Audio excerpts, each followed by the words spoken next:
Sí, agradecerle también a Héctor por haber creado el curso. Esta iniciativa es muy buena, justamente porque hay todo un panorama que se nos está ya acercando al presente. Mejor dicho, está con nosotros ya lo que son las energías renovables, sobre todo las plantas solares fotovoltaicas. Entonces, tener conocimientos de dimensionamiento y diseño ya se vuelve algo que deberíamos conocer desde inclusive las aulas universitarias, ¿no? Sabemos que existen profesiones como ingeniería en energía, ingeniería eléctrica, bastante relacionadas, pero en las cuales todavía no se encuentra tal vez mucho conocimiento respecto a este tipo de tecnología y sobre todo de manera aplicada. Entonces la idea es poder compartirles ciertos conceptos que les van a ayudar a entender cómo funciona la tecnología de los sistemas fotovoltaicos, de las baterías, y también poder entender cómo se podría aplicar en la realidad, cómo lo utiliza el mercado, las empresas, para poder desarrollar soluciones que al fin y al cabo brindan ahorros económicos, reducen lo que son las emisiones de CO2, entre otros beneficios. Bien, chicos, vamos a comenzar. El tema de la primera semana es el dimensionamiento de sistemas fotovoltaicos on-grid, ¿ok? Y nosotros vamos a ver todo lo relacionado a ello en esta clase y bueno, en la siguiente, ¿no? La primera semana corresponde a ello. Luego en la segunda semana, en los sistemas fotovoltaicos off-grid, más que todo ahí vamos a combinar un poco conceptos con baterías, ¿ya? Los arreglos fotovoltaicos se juntan con los acumuladores de energía o almacenadores de energía, y ahí vamos a entrar un poco a lo que es BESS. ¿Okay? Una vez que hemos visto la parte de dimensionamiento, que corresponde más que todo a los fundamentos y los cálculos básicos para desarrollar ciertas dimensiones de la planta solar, vamos a ingresar a lo que es diseño. En diseño, netamente, vamos a ver lo que es simulación. En on-grid se utiliza bastante lo que es el PVSys, el Helioscope, y en off-grid, BESS, se utiliza bastante lo que es el software Homer. ¿Ok? Espero que haya quedado claro cómo vamos a ir trabajando. Y nada, cualquier consulta, cualquier duda, por favor, lo pueden escribir en el chat, pueden levantar la mano, pueden prender su micrófono y pueden hacer la consulta. Bien, comenzamos. Bien, vamos a iniciar viendo algunos conceptos básicos de manera rápida. La teoría es bastante amplia, pero se podría decir que vamos a hacer énfasis en la parte aplicativa, ¿okay? Ciertos conceptos. Entonces, lo que vamos a trabajar básicamente son conceptos que nos van a ayudar a entender la tecnología, como por ejemplo el recurso. El recurso que vamos a utilizar, el recurso que tenemos actualmente en nuestro país, o los países que aprovechan energía solar fotovoltaica, es el recurso solar. ¿Okay? Es el recurso energético más abundante, renovable e inacabable. ¿Okay? El sol va a existir desde ahora hasta unos 6.5 billones de años, entonces no hay preocupación por el agotamiento de este recurso energético. Y se estima que existe una energía solar incidente en la superficie terrestre en Ecuador, el cual es equivalente a 8.000 veces el consumo de electricidad de la Tierra en un año. Es decir, el consumo de la Tierra está por aquí, está por acá, es mínimo en comparación a toda la energía que te puede brindar el sol. Entonces es una energía que se tiene para aprovechar de manera prácticamente permanente. Por aquí tenemos otras fuentes de energía, pero que son un poco limitadas. Entre ellas se encuentran los combustibles fósiles, que han sido muy usados a lo largo de la historia, y en la actualidad la idea es reducir este uso para evitar la emisión de ciertos gases contaminantes, evitar que se dé cambio climático, efectos en la atmósfera, etcétera, etcétera. ¿Okay? Vamos a la siguiente diapositiva. Bien, en la energía solar no solo vamos a encontrar la energía solar fotovoltaica, también se encuentra la energía solar térmica. Nosotros vamos a enfocarnos en lo que es solar fotovoltaica, y eso hace referencia a que nos interesa que esa radiación solar que podemos aprovechar del sol se convierta en energía eléctrica.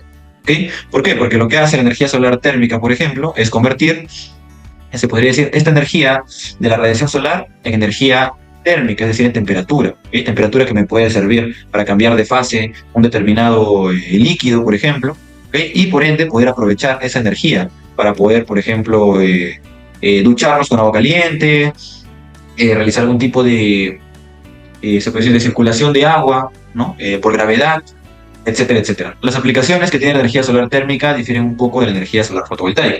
¿Ya? Si bien es cierto, también la energía solar fotovoltaica mediante electricidad podría alimentar una termoeléctrica, pero la energía solar térmica calienta directamente, ¿no? Líquidos como el agua, por ejemplo, para poder aprovechar esas temperaturas altas, ¿no? ¿Okay? Y realizar también un movimiento de fluidos. ¿Okay? Entonces, para ello nosotros podemos encontrar, por ejemplo, dos tipos de sistemas, según está establecido en un documento de Osindermin. Hay sistemas activos y sistemas pasivos. ¿Okay?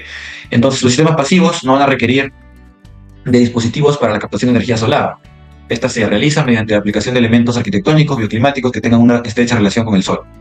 Como por ejemplo, la arquitectura que se utiliza para aprovechar la radiación solar y que ésta pueda llevar temperatura a la parte interna de una casa, de una vivienda. Luego están los sistemas activos, los cuales sí necesitan dispositivos para captar la radiación, como los módulos fotovoltaicos o los colectores solares. Entonces nosotros vamos a utilizar lo que son sistemas activos. ¿Okay? Necesitamos tecnología, necesitamos equipos para realizar esa conversión, para aprovechar esa energía. ¿Okay? Por ahora estamos viendo un equipo básico que son los módulos fotovoltaicos, lo que es la tecnología solar fotovoltaica. Bien, aquí vamos a ver algunos componentes ya adicionales, ¿okay? En la cual vamos a poder transformar esta energía del sol. La tecnología solar fotovoltaica nos va a permitir transformar la radiación solar en energía eléctrica a partir de materiales semiconductores, como por ejemplo el silicio, que es uno de los materiales más conocidos para la fabricación de módulos fotovoltaicos. Luego tenemos que mediante estos módulos fotovoltaicos vamos a poder realizar esta conversión gracias a un efecto llamado efecto fotovoltaico, el cual consiste en energizar las celdas fotovoltaicas que se encuentran dentro de los módulos.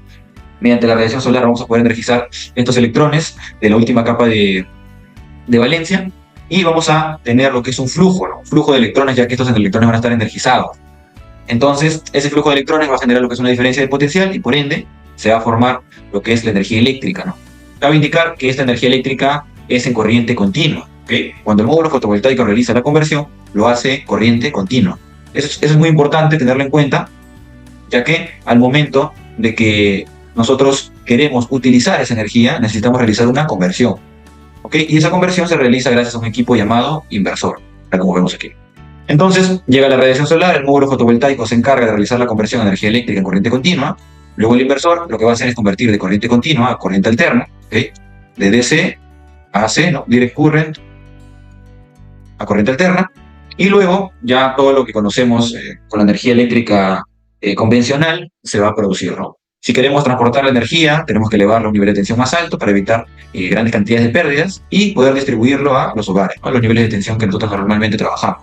220 monofásico, por ejemplo, para los hogares. En trifásico tenemos 380 voltios, tenemos 480, tenemos 220 voltios trifásico, ¿no? Que es lo convencional en Perú, a una frecuencia de 60 Hz. Entonces, esos parámetros eléctricos deben ser generados y también deben llegar a los respectivos centros de consumo, como por ejemplo lo pueden ser las casas, los centros comerciales, las fábricas, las mineras, etc. ¿Okay? Bien, a modo de repaso, ¿no? Las partículas del Sol, ¿no? Se les suele llamar fotones, impactan en la parte superficial de la célula fotovoltaica, se produce una corriente eléctrica en corriente continua y se realiza lo que es el efecto fotovoltaico. Aquí hay una pequeña corrección, ¿ya? El efecto fotoeléctrico es un efecto, se podría decir, similar, ¿okay? Pero que netamente no es para producir lo que es una diferencia de voltaje, ¿okay? Es para producir más que todo un salto de los electrones después de la incidencia de una fuente de energía, ¿okay? Entonces, para ser más exactos, es efecto fotovoltaico, ¿okay? Pero aquí se ha colocado tal cual como lo dice la documentación de Sinermia. Pero si averiguamos un poco más, nos vamos a dar cuenta que el efecto se llama efecto fotovoltaico. Ok, continuamos. Luego entrando un poco más para entender lo que es el comportamiento de este recurso, cómo se comporta la radiación, cómo se comporta el Sol, debemos entender que existen posiciones que pueden ser tomadas tanto por el Sol como también por los mismos equipos, es decir, los módulos fotovoltaicos, los cuales nos van a permitir aprovechar de esta manera un poco más, un poco menos lo que es la radiación solar. ¿Okay? Entonces, estudiar la geometría solar es muy importante para poder nosotros establecer un buen posicionamiento tanto de los módulos fotovoltaicos y poder estimar las posiciones del Sol que nos darían a nosotros una mayor cantidad de radiación solar y también una mayor cantidad de sombreado en muchos casos, ¿no? ¿Okay? Los cuales al fin y al cabo nos pueden perjudicar en el sistema, ocasionando lo que son pérdidas. ¿Okay? Y tenemos una pequeña aplicación, ya una pequeña app, la cual nos ayuda a estimar posiciones del Sol. Nos da información a partir de la latitud y la longitud, nos da información acerca del azimut, de la altura solar, ¿okay? A qué hora el Sol se ubica en un determinado punto, ¿okay? Entonces esto nos puede ayudar a nosotros a ver en qué horas, por ejemplo, el Sol genera mayor cantidad de sombras, en qué días, ¿okay? Y nos puede ayudar a estudiar todas las posiciones del Sol. Sabemos que el Sol sale todos los días prácticamente, y cada día suele tomar una posición o un conjunto de posiciones diferentes, una trayectoria diferente. Entonces, de esa manera, nosotros también lo vamos a ver más adelante en el software, podemos simular, ¿no? Días específicos en los cuales me podría perjudicar la generación. ¿Okay? Por ejemplo, los días en los cuales la altura solar es la más baja, ¿ok? Esos días son los que el sol genera mayor cantidad de sombras. ¿Y quién generaría esas sombras que el sol estaría proyectando?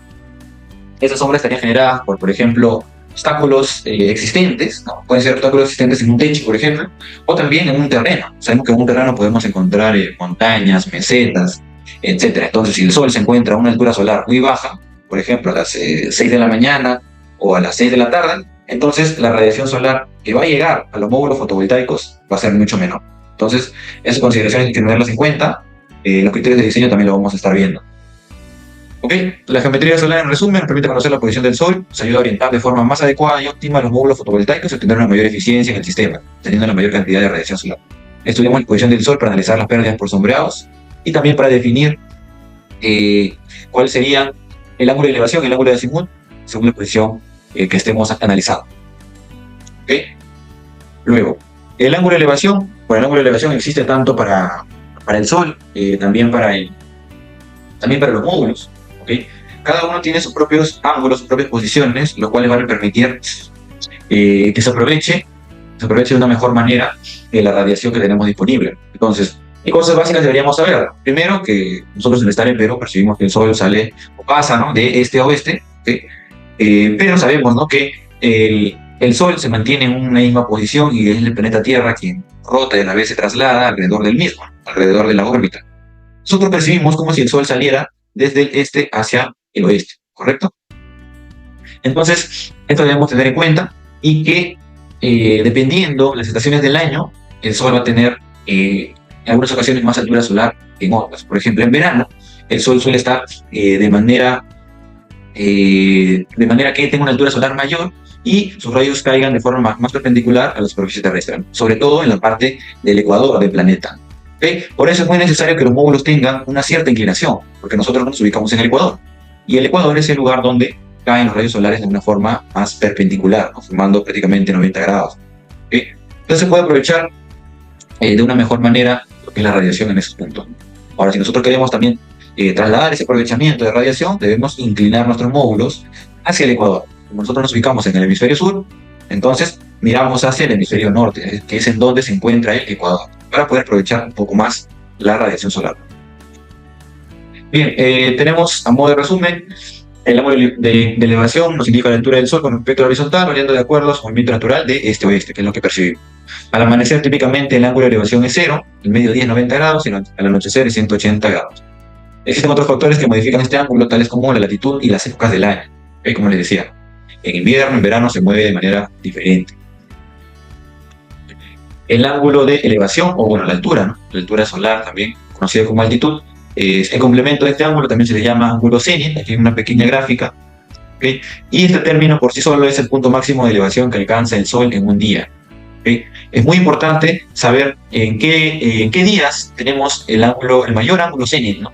¿Okay? Porque en esos días me va a permitir tener una dirección de los rayos solares más perpendicular a la superficie terrestre. ¿Okay? Por ende, se utiliza ahí una estimación de la radiación solar ligada mucho a una variable llamada GHI, que es la radiación global horizontal, en la que normalmente vamos a encontrar los registros de radiación solar.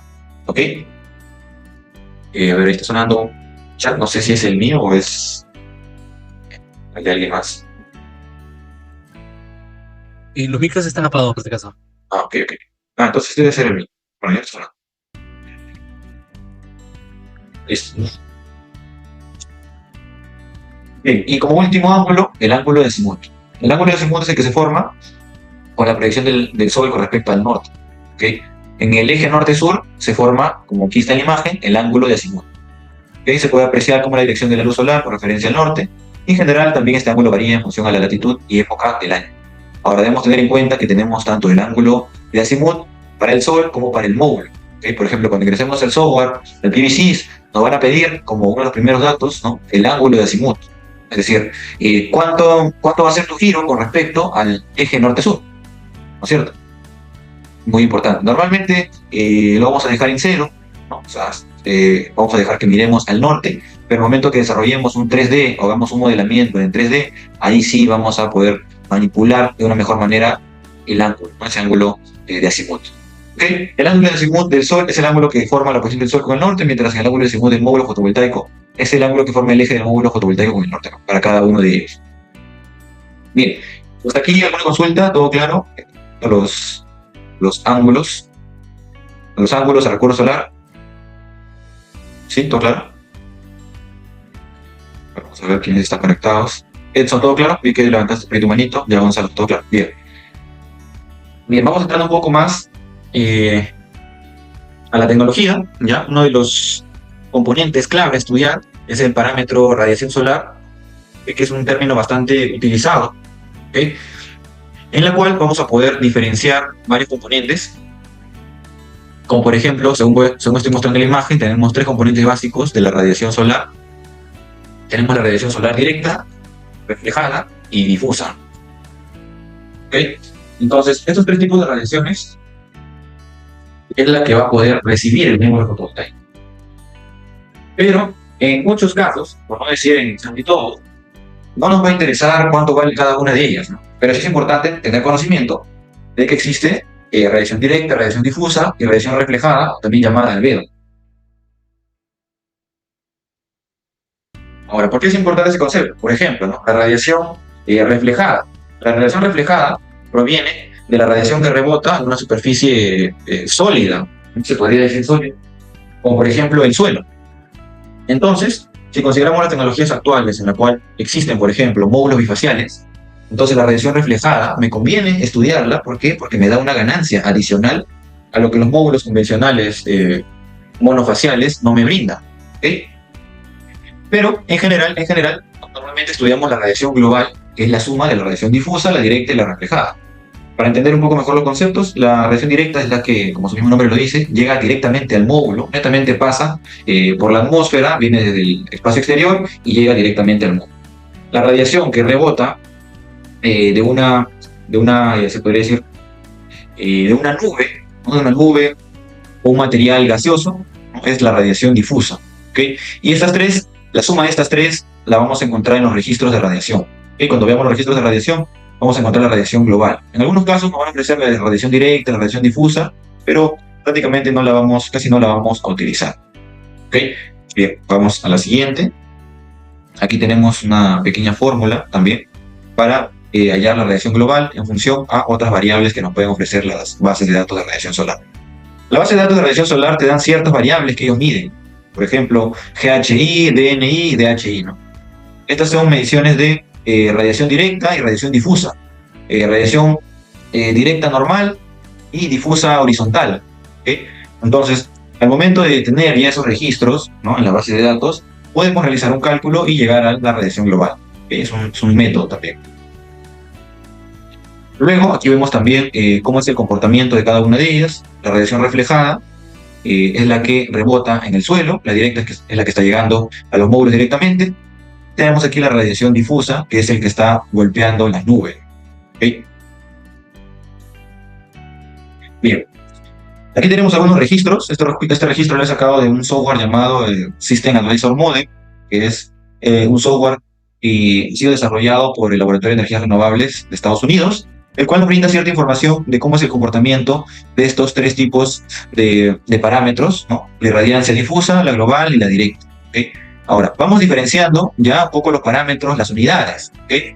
Démonos cuenta que tenemos por aquí niveles de irradiancia que se miden en watts por metro cuadrado. ¿Okay? La irradiancia hace referencia a la potencia por metro cuadrado que recibimos del Sol en un momento dado. ¿Okay? Por ejemplo, en enero estamos aquí recibiendo aproximadamente en este punto unos 850 tal vez. Vamos a ver aquí 400, 600, tal vez unos 900. Vamos a colocarlo por aquí. 900 watts por metro cuadrado. Estamos recibiendo aproximadamente ¿qué hora? Al mediodía. Vamos a colocarlo acá a las 12 horas. Entonces, en un momento dado, si medimos la irradiancia, ¿no? Vamos a obtener aproximadamente este valor en enero para un punto X, ¿okay? Para una coordenada X, y vemos que hay una variabilidad. ¿Okay? Esta variabilidad va a dar un comportamiento, y ese comportamiento tiene una forma de campana, como si fuera la campana de Gauss, ¿okay? En la cual inicia desde aproximadamente las 5:30, 6 de la mañana, y acaba aproximadamente a las 6, 6:30 de la tarde. ¿Ok? Notemos que tenemos meses de verano en los cuales el perfil de la generación o el perfil mismo de la captación del recurso solar es bastante ideal, bastante, se podría decir, sin interrupciones, mientras en invierno, por ejemplo, donde es un poco nuboso, no hay mucho recurso solar, tenemos un comportamiento un poco más irregular, ¿no? Eso que en estos gráficos no se ve algún tipo de valle. Hay algunos momentos donde cae la generación o cae la irradiancia, porque puede pasar, por ejemplo, un grupo de nubes, la cual puede tapar la planta solar y por ende tener una caída brusca de generación, ¿no? Recordemos que la energía solar es parte de las energías renovables y que se considera como intermitente. ¿Ok? Entonces, estos perfiles que vemos son modelos un poco ideales, ¿no? Según mi experiencia, son un poco ideales. Tal vez los de aquí se asemejan un poco a lo que normalmente pasa, ¿ok? Pero lo que sí se ve normalmente es que cuando se está formando la campana, puede haber una caída de generación brusca, así de esta manera, y se puede seguir formando la campana, ¿no? Y puede caer otra vez la generación, ¿no? Entonces, en la realidad, sueles tener este tipo de generación. La campana sufre caídas bruscas, ¿no? Ni siquiera son caídas leves, caídas bruscas, las cuales pueden desestabilizar inclusive un sistema eléctrico, ¿no? Pueden desestabilizar lo que son los niveles de voltaje, de frecuencia. ¿Okay? Bien, ya vimos un poco el comportamiento, ya este parámetro llamado irradiancia, ojo, acordarse bien, irradiancia. Vamos a ver después el parámetro irradiación, ¿ya? Irradiación va a ser la acumulación de la irradiancia. ¿Ok? Vamos a verlo en el siguiente slide. Ok, el nivel de irradiancia tiene ciertas limitaciones, ¿okay? Antes de entrar a irradiación, esta parte es importante. ¿Qué sucede con la irradiancia? La irradiancia se mide en watts por metro cuadrado, sí, pero esta irradiancia viene del espacio exterior, es decir, ya hay valores que escapan de la superficie terrestre, ¿no? Aproximadamente estaría entre 1300 y 1400 watts por metro cuadrado. Es decir, es un poco difícil que en la superficie terrestre tengamos estos valores, ¿ok? Pero sí tenemos valores cercanos a estos, sobre todo en nuestro país, ¿no? Si hablamos de regiones como Moquegua, Tacna, Arequipa, por ejemplo, tenemos niveles de irradiancia que al mediodía o cercanos al mediodía están llegando a 1200, 1250 watts por metro cuadrado. Entonces, desde ya les comento que la irradiancia tiene mucho que ver con la corriente que puedan generar los módulos fotovoltaicos y por ende con la potencia que puedan generar los mismos. ¿Okay? Entonces, saber en qué parámetros vamos a tener la irradiancia nos va a ayudar a nosotros a estimar cuánta potencia máxima podemos captar, cuánta corriente máxima podemos generar en la parte de los módulos fotovoltaicos. ¿Okay? Porque al fin y al cabo proviene de este comportamiento. Bien, aquí tenemos la diferencia básica en una gráfica ya de lo que es la irradiancia y la irradiación. Como aquí lo está señalando, tenemos acá un nivel de irradiancia de 550 watts por metro cuadrado, aproximadamente a las 9:50 de la mañana, aproximadamente. Y la irradiación es el conjunto de todos los puntos de irradiancia, ¿okay? Y está representado en watt-hora por metro cuadrado, ¿okay? Watt-hora por metro cuadrado, es decir, ya son unidades energéticas. ¿Okay? Recordemos que energía es igual a potencia por tiempo. Entonces, la irradiación la vamos a encontrar normalmente en watt-hora o en kilowatt-hora, ¿okay? También puede estar en kilowatt-hora. La potencia normalmente en kilowatt y el tiempo en hora. ¿Okay? Muy importante saber diferenciar los conceptos de potencia y también de energía. ¿Okay? Ahora, vemos por aquí algunos registros. Tenemos aquí un registro de irradiación, ya está en kilowatt-hora, entonces irradiación en diferentes meses del año, pero normalmente en el mundo fotovoltaico solemos trabajar con ciertos parámetros que nos ayudan a comparar el recurso solar entre diferentes lugares. ¿Okay? Para eso hacemos uso de un número llamado hora solar pico, ¿okay? Una variable llamada hora solar pico, HCP PSH. ¿Okay? Este no es más que la irradiación solar entre 1000 watts por metro cuadrado. Bien, veo por aquí una consulta. ¿Por qué Moquegua está más alejada de la línea ecuatorial? Tiene más irradiancia. Bueno, esa es una pregunta bastante interesante, Nils. Creo que quien debería dar una respuesta más acertada sería alguien que de la parte geográfica. Lo que sí te podría comentar, y justamente tengo aquí un extracto del Atlas de radiación solar, ¿okay? Es que tiene que ver mucho cómo está compuesto nuestra capa de ozono, creo yo, y también las distancias, ¿no? Las distancias que hay entre se podría decir, entre la radiación solar que atraviesa la atmósfera hasta llegar a estos puntos, ¿no? Entonces, nosotros sabemos que en el espacio exterior tenemos entre 1200 y 1300 watts por metro cuadrado. ¿Okay? Entonces, esa radiación va a querer llegar a la superficie terrestre de tal manera que se conserve, ¿no?, ese nivel de potencia en watts por metro cuadrado. Pero en el momento en que atravieses la atmósfera, te topas con una serie de gases, de nubes, etcétera, serie de obstáculos que hacen que ese nivel de irradiancia se reduzca. ¿Okay? Entonces, por lo que puedo apreciar aquí, según el Atlas, es que hay mayor cantidad de pérdidas en estos lugares de amarillo. Es decir, o su capa de ozono puede ser más gruesa o está más contaminada con mayor cantidad de obstáculos que hagan que se pierda esa cantidad de watts por metro cuadrado que tenemos en el espacio exterior. ¿Okay? Entonces, esto obviamente que ya viene de muchos años, no es algo nuevo de que en el Perú tengamos un recurso solar tan extenso, tan amplio, tan bueno. ¿Okay? Pero yo intuyo que es eso. Ahora deberían haber más explicaciones, obviamente, desde el punto de vista geográfico, ¿no? ¿Okay? Pero lo puedo sacar por una pérdida de irradiancia gracias a todos los obstáculos que hay que tienen, ¿no?, los rayos solares al atravesar la atmósfera, la capa de ozono. Ok, esa es la respuesta que te podría dar el colega Nils. Gracias por tu pregunta, Nils. Y bien, continuamos. Les decía que las horas solar pico las utilizamos bastante, ¿no?, en el mundo fotovoltaico para poder hacer comparaciones rápidas de recurso solar que tiene un lugar con respecto a otro. Entonces, ¿qué es lo que normalmente hacemos? Por ejemplo, mapeamos un lugar, ya es un gráfico de PV6, por ejemplo, que te dice cuánta radiación global horizontal tienes. Entonces, ha salido un 4.7, bueno, no es muy alto. O en watt hora, bueno, 4700. 4700 watt hora por metro cuadrado por día. Ahora, otro dato importante. La irradiación, ¿ok? La irradiación suele determinarse en base a un tiempo, ¿ok? O sea, puedes tener irradiación en una semana, irradiación en un mes, irradiación en un año.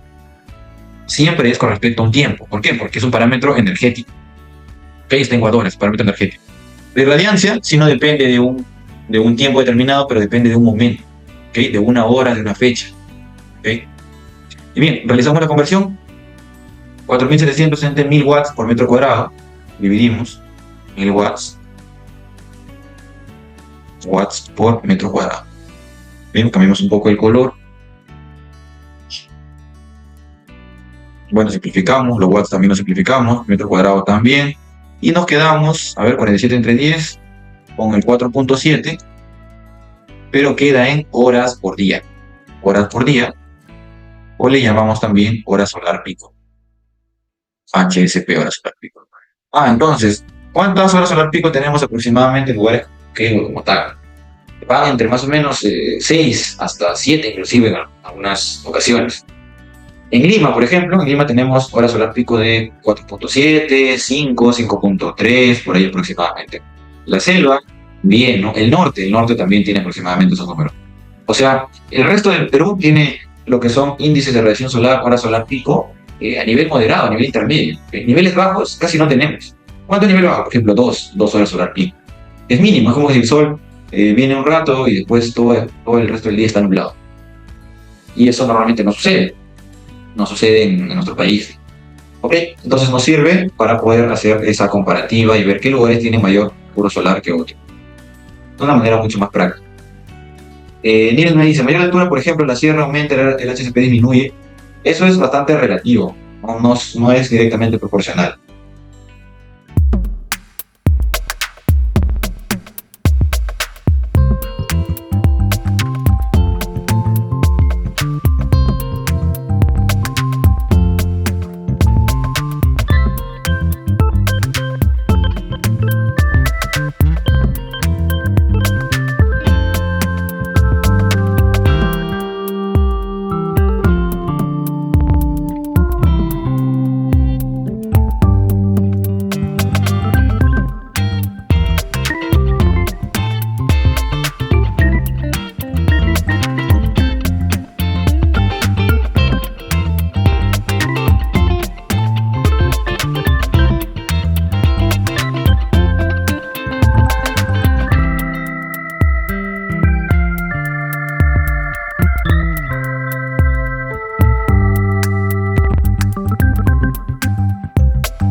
que la luz incidente energiza los electrones del semiconductor tipo N.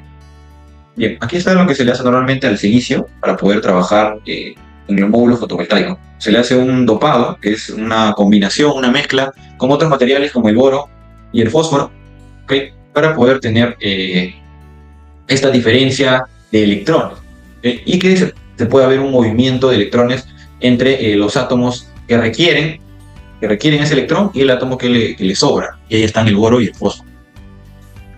A ver, hay otra consulta por acá. En campo, ¿cómo hacen el uso del piranómetro para verificar los resultados que arroja el software? ¿Qué marca de piranómetro es recomendado? ¿Cuáles son las más recomendadas? Bueno, el tema de marcas hay un sinfín, la verdad. Hay un sinfín de marcas. Tendría que confirmarte el tema de las marcas. ¿Cómo hacemos el uso del piranómetro? Bueno, generalmente se implementa cerca al parque solar. Si son sistemas pequeños, por ejemplo, de 500 kilowatts, bueno, medianos, normalmente se pone uno nada más, pero si son sistemas más grandes, por ejemplo, hablamos de 5 megas por ahí, se suele poner unos 2 menos, ¿no? Y también depende de las estaciones meteorológicas que estén consideradas, ¿no? Sistemas más grandes pueden necesitar hasta 4, por ejemplo, no sé, un sistema de 30 megas, por ejemplo, 4 estaciones meteorológicas aproximadamente, y cada una con su respectivo piranómetro. ¿Cómo hacemos para verificar los resultados? Ok. Lo que normalmente se configura es en una plataforma de monitoreo, es que tomando el dato de la irradiancia, ¿no?, se coloque ahí un dato de rendimiento, y también se podría utilizar ahí lo que es el ratio de producción específica. ¿Okay? La producción específica y los demás variables que lo podemos sacar a través de una simulación de PVCs, por ejemplo, pueden ayudarnos a realizar una conversión de la irradiancia que tenemos a potencia fotovoltaica instalada. Sí. Es más que todo una fórmula que tenemos que agregar ahí en la plataforma para que la plataforma nos diga cuál sería como máximo, por ejemplo, la potencia que pudimos haber recolectado. En el momento del break voy a aprovechar para poder sacar una información y para que puedan ver cómo es que se utiliza este parámetro, ¿no? O la información de la estación meteorológica, más que todo. Bien, gracias por tu pregunta, Kevin. Me avisas si hay alguna otra cosa más que precisar. Bien, aquí está la celda fotovoltaica. Ya tenemos ahí el material semiconductor, que es el silicio. Tenemos aquí la parte tipo N y la parte tipo P, que es un pequeño zoom de lo que sucede, ¿no? La transferencia de electrones cuando llegan los fotones de la luz solar. Y tenemos aquí ya la formación de corriente eléctrica, ¿no?, cuando cerramos el circuito. ¿Okay? Bien, hasta ahí la parte de fundamentos. ¿Alguna duda, ¿no?, en la parte de recurso solar, tal vez en la celda solar, etcétera? Lo que vamos a ver ahora ya es un caso aplicativo. Ya, ahí vamos a mezclar un poco la información técnica de los equipos, pero con un caso aplicativo. ¿Okay? El diseño o dimensionamiento, mejor dicho, de un pequeño sistema. Entonces, si no hay dudas hasta ahora, vayamos a ver ese pequeño dimensionamiento, ¿okay?, a modo de ejemplo. ¿Okay? Y la idea de mostrar este tipo de cálculos básicos es para poder comprender los conceptos y luego trabajar dimensionamientos más complejos o de mayor nivel. ¿Okay? Primero, algo importante, es saber levantar la información. ¿Okay? Es algo muy, pero muy necesario. ¿Qué información necesito yo para dimensionar, para diseñar, etcétera? Necesito saber el área disponible, el nivel de tensión, qué tipo de cliente es. Entonces, toda esa información es importante tenerla, se podría decir, mapeada para poder levantar o recolectar. Si no, ¿qué es lo que va a suceder? Tu simulación, tu diseño, se va a ver muy restringido, muy ideal se va a ver, y no va a estar aterrizado a la realidad. Por ejemplo, cuando no sabes el nivel de tensión del cliente, ¿qué tienes que hacer? Bueno, eliges cualquier inversor. Por ejemplo, elijo cualquier inversor y no eres fino con la selección de tu equipo del inversor. Y por ende, cuando presupuestas o realizas una cotización, no te permite tener montos aterrizados. Entonces, el diseño traslada mucho lo que tiene que ver con el presupuesto del sistema. O sea, la idea es hacer un diseño, un dimensionamiento al menos, aterrizado, ¿no?, con la información que se debería levantar desde un principio. Bien, información básica, inicial. Información que podemos sacar de un recibo eléctrico. Por ejemplo, registros de energía, ¿no? La energía está consumiendo. Luego, potencia contratada, 2.2 kilowatts. ¿Qué parece? 2.2 kilowatts. Si es monofásico o trifásico. La cantidad de fases. ¿Para qué me va a ayudar esto? Por ejemplo, les adelanto, para la selección del inversor. Conexión subterránea, tensión 220. Bueno, este es un dato de que de que puede ser posible que me dé 220 monofásico. Bueno, está bien, 220 monofásico es un buen dato. Luego tenemos aquí la tarifa, ¿no? Con la tarifa podemos saber el precio de la energía que yo pago. ¿Okay? Que aquí también está consignado que es 0.5916, casi 60 céntimos el kilowatt hora. Y su consumo que es 848 kilowatt hora. Ok, entonces toda esa información la hemos sacado netamente de un recibo. Entonces, es básico tener información de los recibos eléctricos. Los recibos eléctricos recolectan información energética muy importante del cliente. Registros de demanda de energía históricos, registros de potencia, precios de energía, potencias máximas, dónde se ubica el mismo consumidor, por ejemplo, ¿no? Aquí arriba hay una dirección. Y el número de suministro. El número de suministro tiene. Okay. Por lo general, estos recibos eléctricos son públicos o son de libre acceso siempre y cuando tengas lo que es el número de suministro o número de cliente, como lo pone acá el XENEL, ¿no? XENEL en la distribución. ¿Okay? Entonces, no debería ser muy difícil poder obtener los recibos. Sobre todo cuando se realiza una visita técnica, podemos ver en el número del suministro, en el medidor, que hay una serie de números anotados y ese es el número que se coloca justamente en la plataforma del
rendimiento, me da una potencia de 2.9 kilowatt pico, con el dimensionamiento del módulo fotovoltaico. ¿Qué es lo que deben saber aquí? Primero, como estamos en un sistema, un grid conectado a la red, este tipo de sistemas suelen utilizar la tecnología más, se puede decir, más novedosa. ¿Okay? ¿Por qué? Porque las plantas solares, las más grandes, no solo en nuestro país, sino a nivel mundial, son plantas solares on-grid, es decir, son conectadas a la red. ¿Qué quiere decir? Que se acoplan a la red eléctrica existente. Entonces, eso hace que utilicen módulos de bastante innovación, diría yo, de fabricantes top. Cosa que tal vez no lo van a ver mucho en off-grid. Ya más adelante vamos a ver off-grid, los sistemas con baterías, en los cuales los módulos son más pequeños. De las marcas sí, se respeta bastante, pero suelen ser módulos más pequeños, de menor potencia.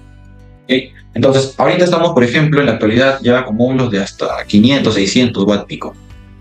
A modo de ejemplo, estamos haciendo el ejercicio con un módulo de 390, por lo que veo, 390 watt pico. Pero desde ya deben saber que hay módulos en el mercado, ojo, en el mercado, hay módulos de mayor potencia. Y en laboratorio hay de mucho más, ¿no? De más de 800 watts, inclusive lo que es en laboratorio. ¿Ok? Bien, entonces el módulo normalmente se selecciona en base al mercado.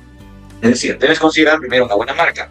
Por ejemplo, la marca que tenemos ahorita es Jinko Solar, es una muy buena marca que se encuentra en una lista muy reconocida llamada Tier 1, donde están los fabricantes de módulos con un índice de bancabilidad, ¿no?, bastante importante y con capacidades instaladas a nivel mundial que serían las más grandes. Entonces, la lista Tier 1 va a ayudar a filtrar un poco lo que son las marcas. O sea, qué fabricantes de módulos están metidos en la construcción de las plantas solares más grandes. Por ejemplo, este Jinko R390 watt pico, del que vamos a utilizar, colocamos su potencia en la parte inferior, en el denominador de este cociente, para poder hallar un número aproximado de módulos fotovoltaicos. Si, por ejemplo, ya habíamos hallado cuánto debería ser la potencia fotovoltaica máxima, 2.9, ¿no? 2.9 kilowatt pico. Bien, entonces, esto como es para un sistema pequeño netamente, vamos a trabajar con un solo arreglo fotovoltaico. Tenemos en esta división aproximadamente 8 módulos fotovoltaicos y no es necesario realizar, al menos en un grid, con los inversores que normalmente se utilizan en la actualidad, no es necesario realizar más conexiones como por ejemplo en paralelamientos, ¿okay? Tal como si lo era antiguamente, se podría decir, para los sistemas on-grid y también los off-grid. ¿Y por qué sucede esto? Sucede porque ya los inversores on-grid en la actualidad tienen sus propias entradas individuales para cada cadena. Entonces, si el inversor que nosotros tenemos tiene para ingresar 2 cadenas, colocamos una cadena de 8. ¿Okay? Ahora, lo que nos faltaría verificar para ver si nos quedamos con 8 módulos son los niveles de voltaje. Veamos. Características del módulo fotovoltaico. Tenemos 2 niveles de corriente y 2 niveles de voltaje.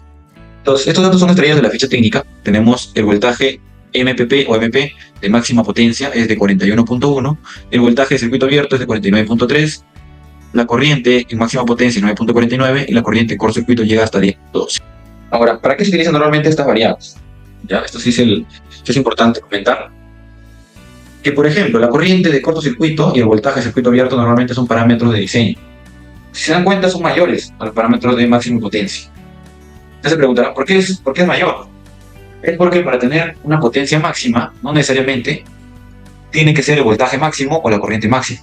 Lo que tiene que ser máximo es el producto entre ellos. ¿Okay? Es decir, en corriente cortocircuito, para llegar a 10.12 amperios, se ha tenido prácticamente que cerrar el circuito y poder hacer una medición con voltaje cero prácticamente, que tiende a cero. De manera análoga para la medición del voltaje de circuito abierto.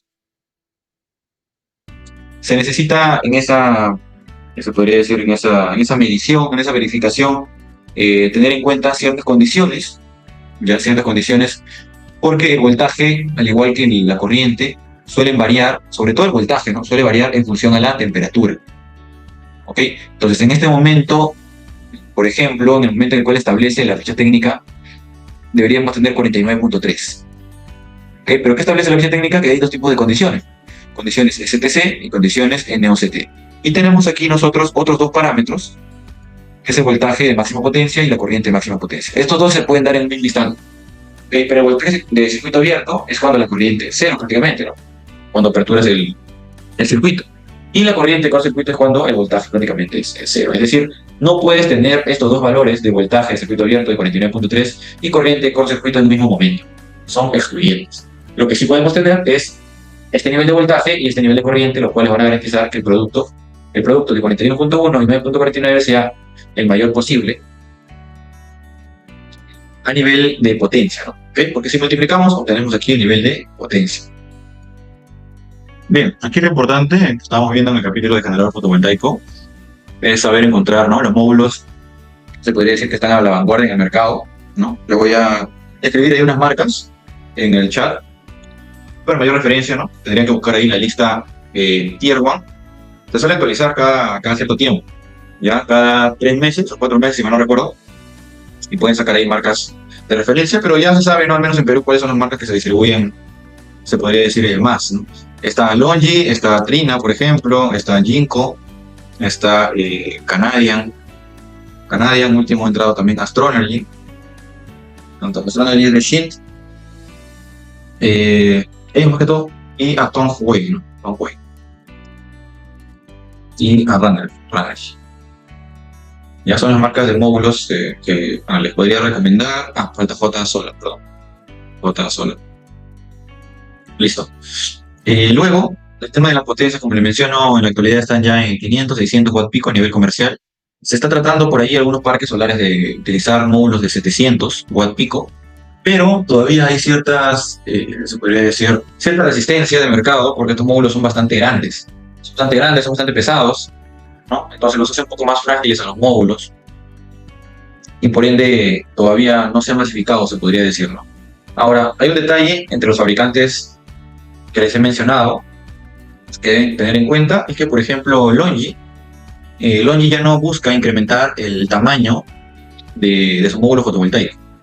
¿Ok? LONGi lo que busca normalmente es aumentar el nivel de eficiencia y el rendimiento por metro cuadrado. Porque es más sencillo, ¿no?, tener un módulo cada vez más grande que me va a dar mayor cantidad de potencia, ¿no?, cuando la eficiencia es casi la misma o a veces se reduce un poco. Entonces, LONGi está desarrollando lo que es tecnología para que con la misma cantidad de área produzcas más, ¿okay?, ser más eficiente al momento de poder generar una espacio. Bien, eso más que todo. Y luego aquí también recalcar respecto a lo que estábamos viendo, que cuando revisemos las fichas técnicas de los módulos, vamos a encontrar estas dos condiciones, ya las condiciones STC, como lo dice ahí, y las condiciones NOCT. Las condiciones STC significan Standard Test Condition. Ya, vamos a ver, aquí no lo dice al parecer qué significa, pero les comento. Es una prueba que se realiza a ciertas condiciones al módulo para lograr obtener toda esta lista de valores que hay aquí, ¿no?, estas columnas. Se realiza a una irradiancia de 1000 watts por metro cuadrado, a una temperatura de celda de 25 grados Celsius, temperatura de celda, ojo, y a una masa de aire de 1.5. ¿Qué quiere decir masa de aire 1.5?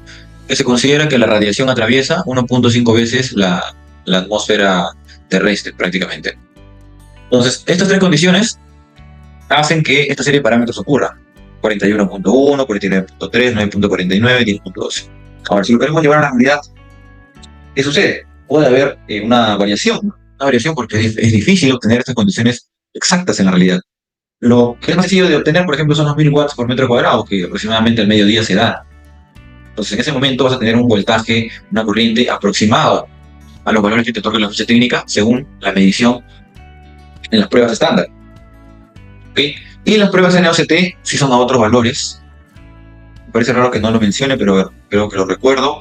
Es 800 watts por metro cuadrado a una temperatura de 20 grados Celsius, pero temperatura ambiente, ¿no?, masa de aire de 1.5 y velocidad de viento de 1 metro por segundo.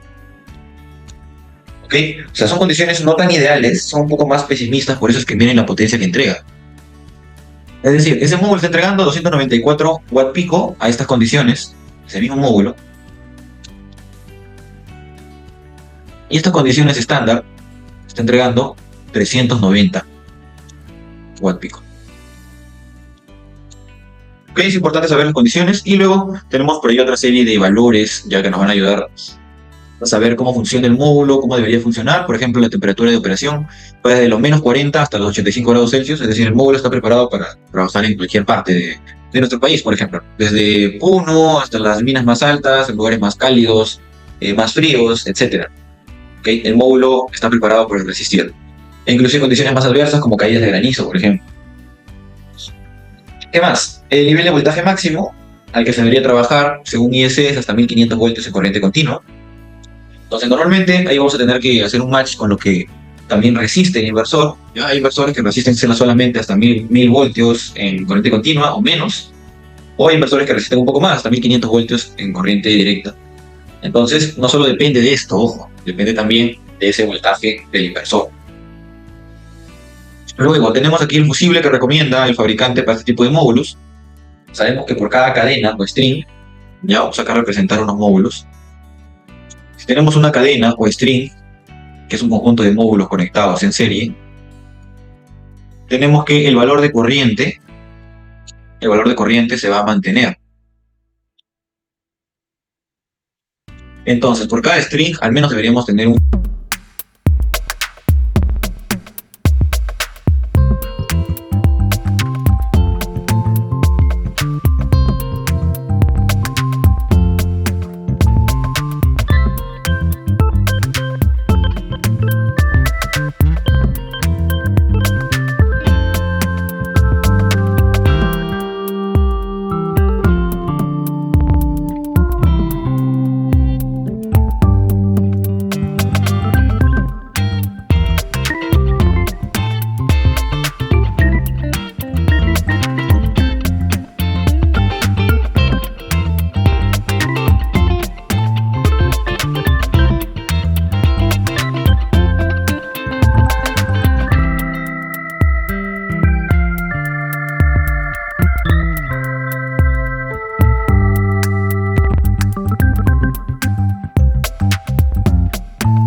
Entonces va a depender bastante de esos dos criterios, se podría decir, ¿no?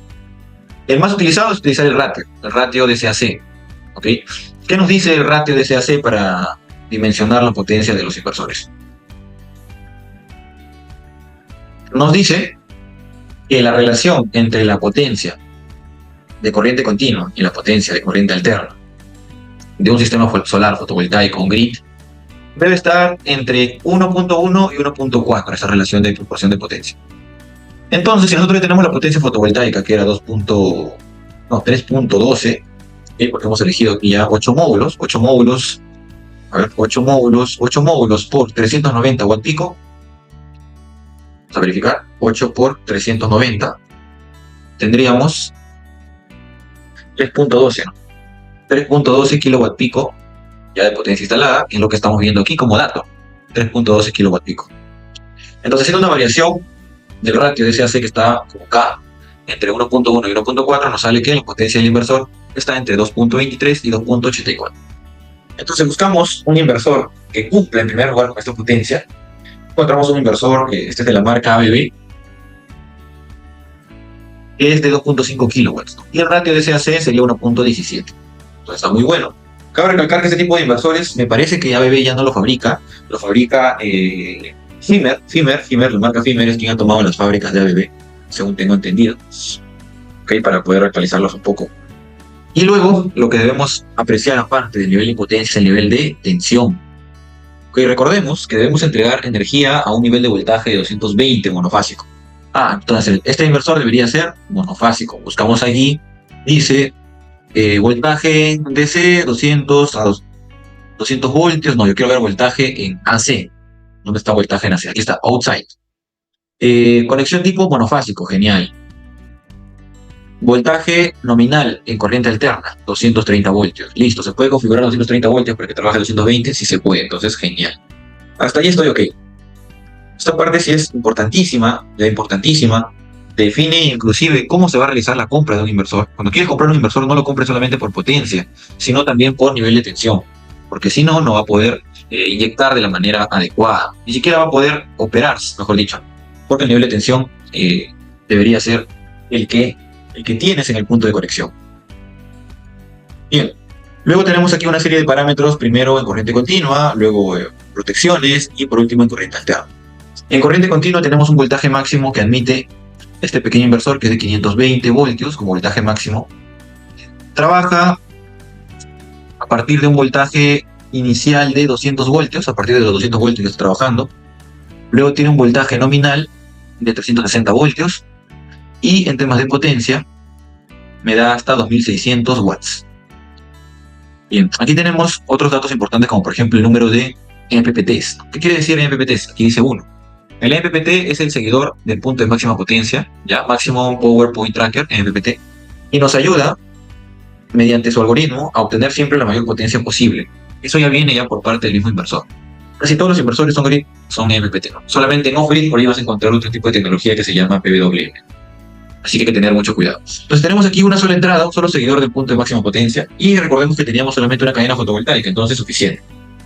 ¿Cuándo podría haber problemas? Cuando, por ejemplo, tenemos 3 entradas para 3 MPPTs y tengo 4 cadenas. Entonces ahí podría haber problemas. En este caso, no. Bien, tenemos aquí la máxima potencia que podríamos inyectar o tener o producir en corriente continua, ¿no? 2900 watts como máximo por cada MPPT. El rango de voltaje al cual estaría trabajando sería desde los 200 hasta los 470 y las corrientes que estaría generando llegan hasta 12.8 amperios. La corriente en cortocircuito que estaría emitiendo cada MPPT sería de 15 amperios. Recordemos que ya tenemos una protección recomendada. Hay una protección, en este caso, de 20 amperios. Pues habría que establecer justamente si es que este inversor, al momento de que sobrepasa el nivel de corriente, vamos a ver que es 15 amperios, va a actuar algún mecanismo de protección, o simplemente va a dar un aviso.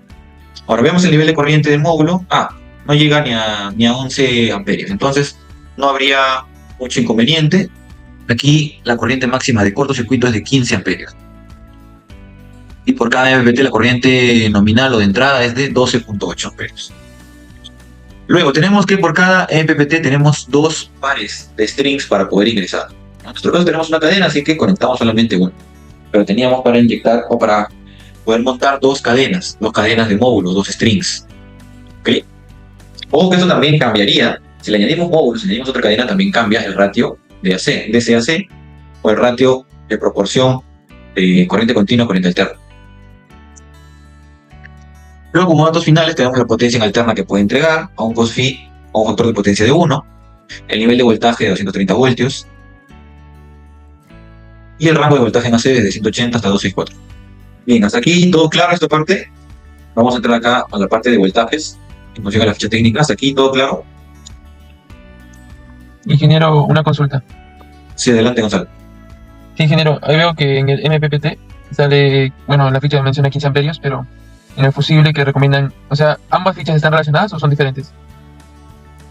No, lo que sucede es que aquí el fabricante del módulo no conoce las condiciones del sitio. Ahora, ¿qué es lo que afecta a la corriente en un string, en una cadena, en un módulo? Lo afecta la irradiancia. ¿Ok?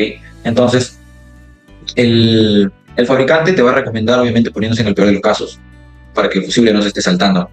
Entonces te da una recomendación, es decir, te da un techo máximo. Ojo, ¿qué dice acá? Dice fusible en serie máximo, ojo, máximo. O sea que no deberías colocar un fusible de 25 amperios. No deberías colocar un fusible de 30 amperios, no. Pero sí podrías colocar un fusible de 15 amperios. Estarías respetando, estarías por debajo del máximo. ¿Ok?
vamos a señalarlo, como rango MPPT. Rango de voltaje MPPT. Uy, aquí está, aquí abajo, un poquito más abajo. De 200 a 470. Entonces, si yo quiero que mi arreglo fotovoltaico siempre trabaje o esté trabajando en el rango de máxima potencia, en el rango de MPP, entonces lo limito para que trabaje de esa manera. Evito colocar 10 módulos, 11 módulos, más módulos. ¿Okay? Entonces, estos tres datos son los que están aquí anotados, 200, 470, 520. Y lo que he hecho es que el valor que hemos hallado, nosotros calculamos también 394.4, 394. Ese 394.4 voltios se encuentra dentro de los rangos que nos establece el inversor, que sería lo más relevante. ¿Okay? El voltaje OC del sistema se refiere al voltaje de circuito abierto del string, ¿okay? Que como hay 8 módulos, así como aquí, tengo un nivel de voltaje máximo en circuito abierto, ¿no? Entonces ese nivel debe estar por debajo de los 520, que es el voltaje MPP, ¿no? A ver, MPP es... El 520 es el voltaje máximo, no debería sobrepasar eso, del inversor. Sí, ¿se entendió mejor de dónde salieron los datos, Gonzalo? Los voltajes, que lo hemos sacado de la ficha técnica más que todo. Sí, ingeniero, quedó claro. Gracias. Listo. Bien, justo nos ha ganado un poco la hora, ya estamos acá en la parte última, en la parte técnica. Módulos en paralelo, no vamos a necesitar, no es necesario. Tenemos otra entrada en el inversor, sí, otra entrada para colocar una cadena más, pero nuestra potencia fotovoltaica se va a duplicar, el ratio de SAC va a tener mucha sobrecarga. Quiere decir que si tenemos aquí una potencia pico de 3 kW pico, esa potencia se puede duplicar a 6 kW pico y el inversor apenas es de 2.5. Eso ya va más del doble. Es demasiada sobrecarga, es demasiado el ratio de SAC. Por eso estamos utilizando el ratio de SAC. Por ejemplo, esta es una gráfica real, una producción del día de hoy de una planta solar, pero que tiene baterías, en la cual el amarillo representa el seguimiento de la potencia considerando la irradiancia. O sea, con la gestión meteorológica se ha programado para que te brinde, a partir de un nivel de irradiancia, una potencia máxima. Y veamos que la realidad, no vemos la curvita que podemos ver en los libros, en la parte teórica, sino que vemos toda una serie de valles, como les decía, varias caídas de generación, sobre todo en lugares donde es un poco nuboso o hay pasos de nubes, ¿no? Entonces, aquí nos dice que los registros de irradiancia más altos nos están llevando a una potencia de aproximadamente 8 MW de potencia, aproximadamente. ¿Ok? Para eso se utilizan los datos. Pero en algunos sistemas, como el que están viendo, no se utiliza toda la potencia. Ya por eso que ven que la generación está menor. Ya la generación está menos. Me parece que es lo que está de color verde, ¿sí? De color verde. Esto de aquí de color verde va a ser la energía generada. Es decir, el amarillo prácticamente, lo que está en amarillo no se llega a lo que está en amarillo. ¿Por qué? Porque no habría a dónde irse esa energía. Para este caso es el caso de una microred. Entonces, no puedo tener un excedente de energía, se podría decir que no tenga a dónde irse, que no tenga una carga que lo consuma. ¿Okay? Si el BESS ya está cargado, tengo más energía solar disponible, entonces los inversores se limitan para no generarlo. Pese a que tenemos acá registros que hay mayor cantidad de potencia según los niveles de irradiancia.